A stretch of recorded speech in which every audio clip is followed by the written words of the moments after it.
So prolong breast feeding and water feeding effect करता है हमारे ओरल डेंटल हेल्थ। 6 मंथ्स के बाद स्टॉप कर देना चाहिए, maximum to maximum by age of 9 months. One should stop all of this. Even these days, parents have given like, अच्छा easy soothing है, kid is cranky, give them a pacifier in the mouth. पैसिफायर्स ना बहुत wide topic है। पैसिफायर्स ना आजकल बहुत type के पैसिफायर्स है। जो ट्रेडिशनल पैसिफायर्स है जिनमें हनी डाला जाता था ना, दो वो बिग नो है, you can not get it. I think there is a hole inside it. वो हनी खाते रहते, एक तो वो प्योर 100% शुगर है जो आपने बच्चे के माउथ में दी, ठीक है।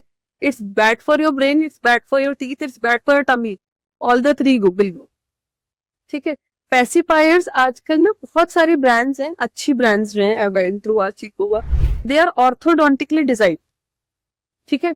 They will be age specific, 6 to 9 months, 9 to 12 months according to your job, ठीक है। बट उनको भी prolong if you will use, they will cause open bite and हो, यस। वो तो मेरे घर में एग्जाम्पल, कहीं और जाने की जरूरत ही नहीं। And according to you, as they say, and even like a pediatrician doctor says for a child that sugar shouldn't be consumed, like till the age of right. So, Sugar and salt, so like, does it play a major role in the dental oral health? Yes. It does. sugars are the main culprit, और bacteria बाहर से नहीं आ रहे, they are in the mouth.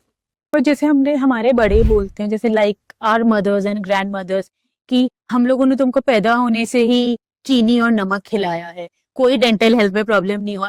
And as new mothers it's very difficult to explain them कि no, we can't give them. को चीनी और नमक खिलाया क्योंकि तब एनवायरनमेंट क्लीन था, तब पोल्यूशन नहीं था, तब हम फाइब्रस भी खाते थे, सिर्फ और सिर्फ रिफाइंड नहीं खा रहे थे, ठीक है। तब फूड बहुत हेल्दी था, तब ऑर्गेनिक का कंसेप्ट और इनऑर्गेनिक का कंसेप्ट नहीं था, सब कुछ ऑर्गेनिक था, ठीक है। अब सारी चीजें चेंज हो गई, तो अगर हम उनकी बातों में आकर अपनी चीजों को करेंगे वो हो ही नहीं सकता।